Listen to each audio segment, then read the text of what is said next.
So let me introduce your fellow panelists in the landscape of global investment. We have Inon Elroy, Israel's economic minister to the North America. We have Yifat Oron, the CEO of LeumiTech, which is one of our proud sponsors today. And we have Dune Thorne, a partner in Brown Advisories. Please. Not that I prefer, government to corporations, but since we do have a representative and government is so important in setting the stage, I wonder if I could pose a question to you. Just how important is government in framing the opportunity for growth and innovation? Where does government fit in? Because there are plenty of people who have, shall we say, different answers to that question. Good morning. I'm very happy to be here today. As a graduate of the Hebrew University, I'm delighted to be here and to close the circle. Which answer do you want me to say? Actually, the truth will suffice. Okay. So I served till 9 months ago as the Vice Director General of the Ministry of Industry and Economy in Israel, and I dealt quite a lot with industrial policy.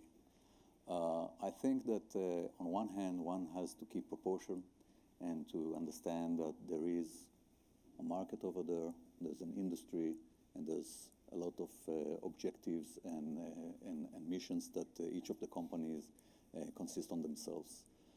In our case, at least, in the case of Israel, the government, the different governments since the creation of the State of Israel and even before, as so many institutions were created and funded, the government considered great importance of developing the academy, developing the industry and the economy in general. And we dedicate quite a lot of budget and efforts in order to make sure that it happens. Only this year, the government decided to rebrand, reshape the major vehicle for industrial R&D in Israel.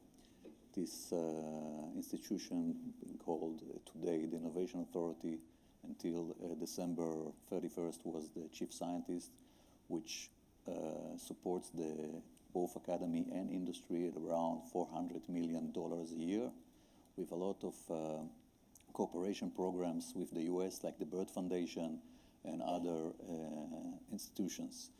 So bottom line, I think the government is a very important actor and should be like that.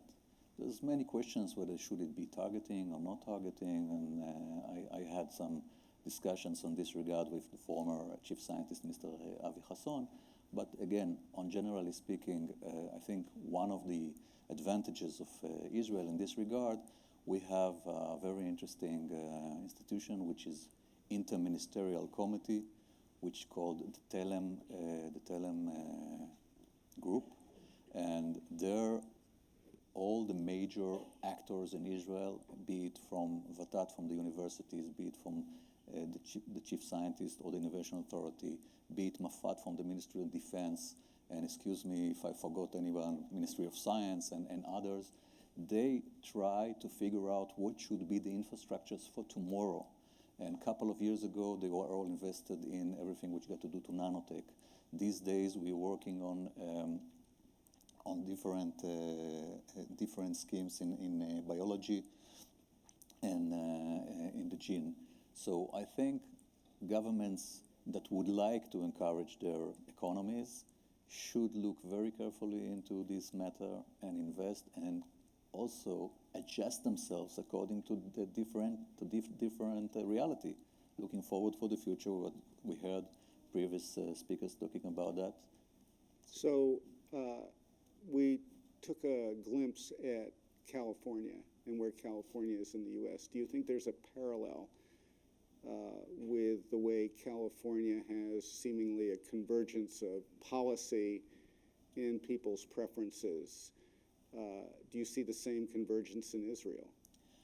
I'm not as expert of the policy and the reality in California, but I think that combining the different activities in Israel and support schemes, you might find that there's the top-down approach from different ministries and organizations like Vatat and the universities.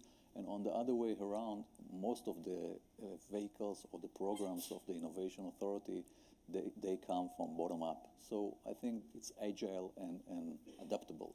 Okay, so now the real practical aspects of innovation, which is clearly banking, how important banks are to innovation. Maybe you can speak a little Sure. as CEO of LeumiTech. First, I want to say the government is very, very critical in Israel, and I think we're seeing this in the past 10 or 15 years where almost every nation in the world has been probably hosted by Inon, also by myself. They're all coming to see how come government has made this miracle happen. So, I think this is a great thing that government is involved. But I want to talk about banking and actually take it to a different level and talk about, in general, what are the sources of the money that are going into Israeli technology. And I think that most people are not really aware that although the industry has been doing very well, and I'll just give you a small statistic which I thought was fascinating. If you look from 2012 to 2016 included, $16 billion were invested and $55 billion were exited. The little trick that nobody talks about is that most of the 16 is not Israeli and most of the 55 is not Israeli. Now, if we dive into the math, it's actually, if you look at who's investing, those $16 million, if you look aggregately, it's probably 85% coming from funds who are not Israeli related. And within the 15% that are supposedly Israeli funds because they're situated in Israel, 95% of their money is not Israeli. So you're asking yourself, does this math work? And is this the right way to go? And I'll leave it as a question mark. If I look into the banking world, one of the things we've noticed is that a lot of banks from the United States, just like we're seeing in equity, in debt as well, were servicing the industry, and the Israeli banks were completely out of the business. Reason being, there are various reasons, but I have to admit that banking early stage technology companies is not trivial for American banks or Israeli banks. Even in the United States, not too many banks actually work with early stage. It's mainly because banking and early stage companies are sort of counterintuitive. Banks want facts, they want, projections, they want comparables, they want question marks. And when an early stage company meets a bank, they usually have a lot of question marks and no product, no revenue, let alone profits. To become a bank for early stage companies, you really have to decide this is a strategic thing for you and that you want to take the actions to become a bank for tech companies. And this is what our CEO decided to do about 3.5 years ago. She realized that we are one of two largest Israeli banks. We have across the board about 30% of the industry in banking. We were not at 30% of the money that could be generated off banking on technology. And this is when we launched LeumiTech, which is supposed to be a new type of banking where we actually service those very young entrepreneurs with a different concept, different service model, with bankers who actually understand what the tech guys are talking to them about, provide them treatment or business services. They're usually not fit in the regular world to such early stage, small businesses, but we figure that they're small businesses for a very short time. Either they're not there anymore or they become very big very quickly. And this is why they need the scaling up, the support, everything that's a little different from small businesses in retail banking where companies grow maybe 2%, 5% a year. These companies grow 100, sometimes 400% a year. So you need a little different mindset. So, Dune, with your global perspective, does the math add up? Does it make sense to you? Well, I would say, as panelists know, I'm not necessarily an expert on investing in Israel, but we are looking at investing globally for our clients and where Israel fits in that perspective. And so I think the math does add up right now, and that we look at so many, just to your points, just a lot of exciting things happening in Israel. A pro-business, pro-investor environment. You look at the tailwinds for the different sectors, whether it's defense, technology, ag tech, healthcare and health sciences, defense. I mean, there's a lot of tailwinds that, in terms of the expertise that Israel has and the technologies coming out of Israel.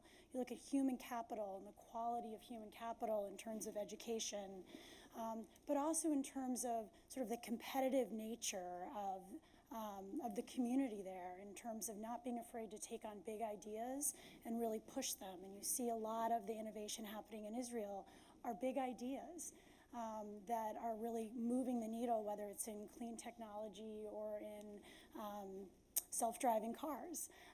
So a whole range. So as a global investor looking at Israel, we see a lot of exciting opportunity. We also see risks as well in terms of sort of where the math balances out, in terms of just where you're sitting geopolitically. I mean, it's complicated right now in the Middle East, and investors are seeing that, and you see that priced in terms of where we're looking at why, to your point, some of the charts you were showing, why haven't over the long term Israeli tech companies done as well as others globally?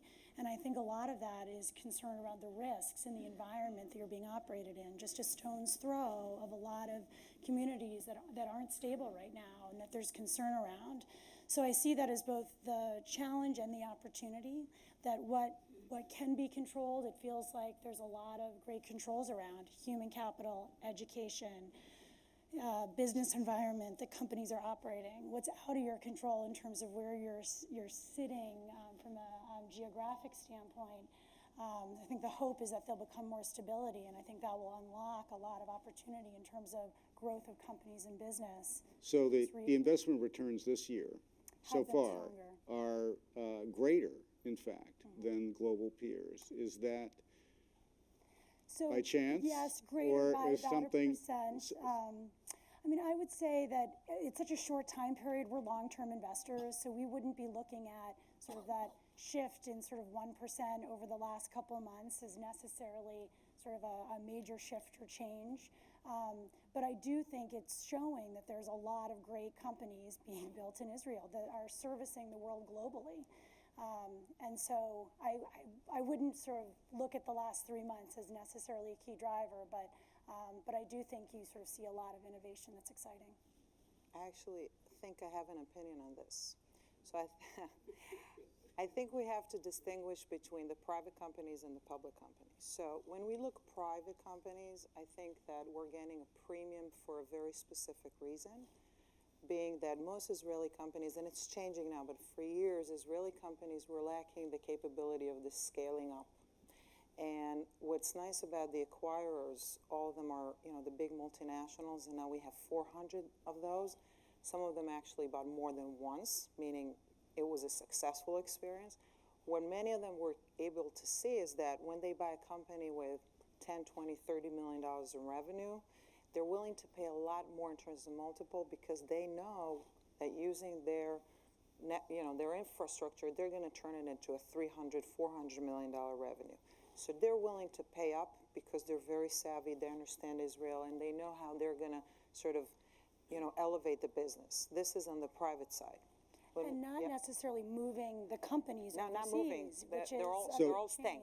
okay, Well, most of them. before you continue the next thought, so why is the premium right now at an all-time high in M&A? I don't think, and I look at some of the people who are related, I don't think that Mobileye is something that we should assume to replicate in a frequent way, okay? This is a wonderful thing. I think that, at least from my experience, we've always been known for being Startup Nation, but this deal has brought an audience that is a whole other audience than what we used to have until that point, which is wonderful, and it gives a spotlight on Israel, and everybody's like, oh my God, I can't miss that place, and everybody's coming to Israel. Even tourism has gone up since then, so everybody's coming to see what they're missing. I do want to touch upon the public side, which is, I think, very different. When you IPO a public company, the issue is selling to retail investors. And this is where all the geopolitical issues, the fact that we're far away, all these things come into play. And sometimes we get a little bit of a discount because of those issues. I think what we've seen recently is that once we perform and the public markets see that we perform, that's when they sort of match the multiples to what an equivalent American company is. And I think that, it's one of the things that makes us a sustainable market is also because, for now, our valuations throughout the life cycle of the company is a little more moderate than what it is here. So a lot of the times what we're finding is that an American VC would come in and look for whatever the best automotive-related technology, and if they find a company in Israel that's as good as and is doing the same thing, and it's a lower valuation because the craze that we've seen in California for a few years doesn't exist. Sometimes they actually go and invest in Israel, which is a good thing. I'm worried that we may lose that gap, which works in our favor, for various reasons, but also because we're not as cheap as we used to be. So if you look at our engineers, we used to have a benefit of having a lower cost structure. We are almost not, doesn't really exist anymore. So our engineers cost almost as much as they do in the Valley. The good thing is that they stay longer in the company, so the effective cost is a little lower than what I'm hearing in the Valley, where the turnover has been really bad for the employers. So I think this is where the public, in terms of publicly, it takes us more time to prove to the markets, and if we perform and we grow the way we said we're going to grow, that's when we catch up in the value. You agree? I think that there are some, I won't relate, when a banker speaks about public companies, I say amen. Don't argue. But I think that there are some additional challenges that we face.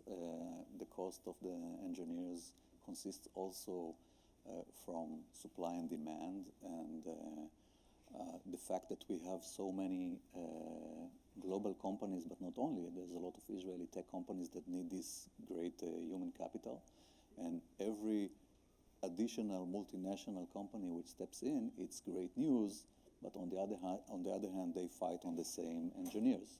So if I may ask my colleagues here from the university, please produce additional engineers. This is very important. Go ahead. We have we have a major challenge, I think. And by the way, the neighborhood was there already 69 years ago, and there were changes. And still, I think that the economy boosted quite nicely. And I'm not sure that the situation today is worse than any other. There's always challenges over there, and there's always hopes, and we hope that something good would happen, of course. I think that one of the challenges, and I think that it was mentioned before, that there is relatively, the population of young people in Israel is relatively high, but this is also a very specific challenge in Israel. I think that this week it was published by our National Bureau of Statistics that they predict that in 2065, about 48% of the population in labor force ages are going to be non-secular, non-Jewish secular, or I would say both ultra-Orthodox Jews and Arabs. The major growth going to be with the ultra-Orthodox Jews, which according, or let's say till now, their participation rate is much, much lower than the average in Israel. And if this phenomena will stay like that, we're going to be in a very huge challenge in this regard. By the way, both government and private sector do and invest a lot of efforts, and there is improvement in the statistics since 2008 or 2006, and these days we see growth in the participation rate both in ultra-Orthodox males and Arab women, which these are the two major challenges, if I may say. But this is, according to my understanding, one of the major challenges that Israel as a society would have to take care for. And this is not only the government, because if the ultra-Orthodox leadership would not consider that very closely and find a solution, then we will face a major challenge, and the prices may raise even more. Well, the fact that you had, starting with Stanley Fischer, the central banker, is now vice chair of the Fed, and his distinguished successor, they both have made this, arguably, for them, the single biggest economic obstacle for growth in Israel. And they haven't been quiet about this subject. I think that, on the other hand, I think this is a great population. People which they think very fast. They study in methodologies which could be very useful for the labor market. As mentioned, the government also understood this challenge. We created special programs and vehicles today.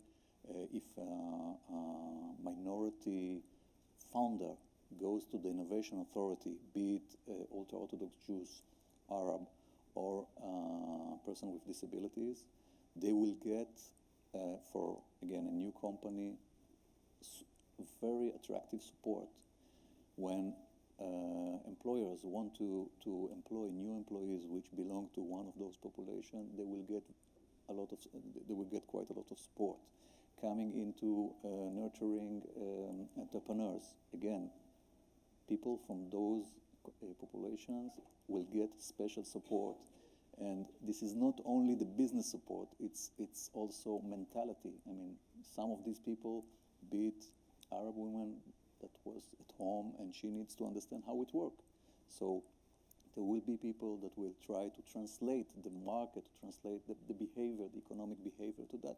I'm not sure if we could, touch everyone, but still, for me, the fact that most senior, at least public leaders are dealing with that and seeking for solutions, I think this is the first essential move to try and face this huge challenge. So back to banking. The shekel is showing, as we saw so far this year, much greater implied volatility than pure currencies. Is that insignificant? Is it significant? What do we make of that so far this year? What is it telling us? I look at it from a different perspective. Our problem is that our shekel is very strong. Our economy has been, especially in 2008, I think it was very apparent that we're very conservative, especially the banks were. We've had our lessons, a while before that. And so we're a very stable economy, strong economy, balance of FX is positive. I mean, the fact that our shekel is strong, coupled with what I said before about the salaries, make it a double impact, which causes us to be sometimes even less competitive than we wish. So I don't think we're feeling the volatility issue as something that is even of any importance in our economy. So Dune, when you talk to people globally, and you mentioned that there is greater interest or rising interest in Israel, can you elaborate a little bit about what that's about and why, what's driving that trend? I'm going to go back to some of your points in the connection between California and Israel. And I think in our conversations around where are there good investment opportunities, a huge part of that is human capital right now, particularly in the sectors that we're spending so much time on today, technology, ag tech, defense. I mean, these are sectors that are driven by human capital. And there's a lot of excitement about the quality of human capital in Israel right now. Not only some of the momentum of great companies that are being recognized as world leaders, but you also just look at that culture of innovation that is being driven by, clearly, policies driven from the government, great universities that we're here celebrating today. But you also just look at what happens, like what happened in Silicon Valley when great thinkers come together and are really looking at solving big challenges. There are exciting companies that come out of that. I think a great example is was looking with a friend who lives in Israel at images of the ag tech space and looking on the border of Syria and Israel. You look at Israel and there's green lands, because of the great technology that's happened around irrigation. And just on the other side of the border, it's all desert. And you look at that as an example of what great thinking is happening in Israel. It's enabling this country to do things that its border countries can't do. And you look at that as just what great human capital can do, and also the opportunity that comes if some of this spreads to countries nearby. So I look at it, at least in the conversations we're having with investors, it's so much about the challenge and the opportunity going hand in hand. And I see human capital as a really key component of that in Israel. So earlier in this century, Israel moved from so-called emerging market to developed, from a developing economy to a developed economy. And actually that was kind of brutal for investors, the transition, because as an emerging market, it was the place to be, right? It had the best kind of safeguards, lower risk than a lot of emerging markets. And now, since it's been a developed economy and a developed market, it's been more challenging. What's to come? Well, I unfortunately don't have the answer for that, but you do see so much of the characteristic of companies and the environment companies are operating in Israel is a developed country. I mean, there's no question about that in terms of the economic environment, in terms of pro-business, pro-investor environment. We don't look at the risk being significant from that perspective like you do in most emerging countries. But then you look at the sort of the political risk is comparable to many emerging countries, not to quite the same extent, and I don't have the same expertise that the two of you do in this area, but from an investor standpoint, those are the conversations that we have in terms of looking at investing in Israel. But it does, the move to being a developed country clearly makes sense just given the stability of the business environment in Israel. We could have done better if we stayed in a different place. No. So you have regrets? We could get a lot more money, but We're not regretting. You're not but, regretting. I think, when I maybe somebody heard me already, when I started my career, I was working in a retail chain. And my boss always used to tell me, you think you're smart, you think you know everything. It was not really the case. But anyway, he told me there's only one right person here, it's the client. And if the client says something, then that's the truth. And according to that, you need to work. Now, in the case of economy, in the case of a country, who are my clients? Sometimes some people might say that these are the citizens, or I have like between 300 to 400 clients, global companies. They decided to be in Israel. They could take the IP, they could take the ideas and just go back. How come Intel decided that they stay in Israel and enlarge their activities beside of everything? I think Intel is the major global company who works in Israel today, both in R&D and both in manufacturing, and today they open this global center. And I think for me, this is the major, I would say, validation of the relevancy, and against all the odds, maybe, according to what you say, those clients, they say what they say. So I think we need to work on our challenges, hopefully some good news with the neighbors. We cannot replace them, by the way, if somebody ever thought about it. And keeping doing the good things that we do, being a little bit, less critical one against each other in Israel, which is relatively phenomena. So I think we could do good, continue to do good, and I think that for me, I'm an optimist. So we have a little more than a minute left, and I'd like to ask each of you one last question, which is what does globalization mean for Israel right now? Sure. So if I can put one sentence on this subject, is that one of our benefits in Israel is that we were able to understand not to depend on a certain region. And we started a lot of business relationships with the United States. This is going back to the 70s, but we were I don't want to say smart, but adaptive. And we sort of moved to Europe. We have a lot of relationships with Europe. Some of those multinational companies that was speaking about are European. And then in the last 10 years, we've moved to Asia. And I think this is, it's a globalization issue which allows us to stay friends with everybody. And should one market go a little sour just because of whatever political issues, it allows us to compensate it with the other thing. Fortunately for us, we don't, as you all know, we don't have a market in Israel. So we have to be global at day one, but we used to be global U.S. only facing, and now I think we're pretty global for. Dune? I don't know if I have much to add to that, because I agree. I mean, I think globalization is a great thing for companies in Israel and for the country as a whole, that it's expanding the size of the market that you're really, and I think also just the comfort of companies and investors to move across borders. We're seeing that increase. And the government gets the last word. Thank you.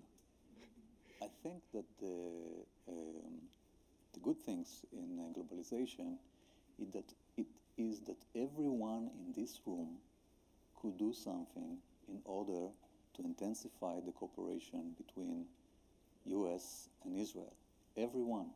Because today, someone who needs services of call centers, they can use call center of ultra-Orthodox in Israel. If someone needs to have research, they can go and have a contract with the Hebrew University in order to have subcontracting. So actually, I think the globalization in this perspective is very promising and very interesting, and I invite each one of you to take advantage of that for the sake of our relations and Israel, the Hebrew University, and everyone. Thank you. Thank you very much. Thank you.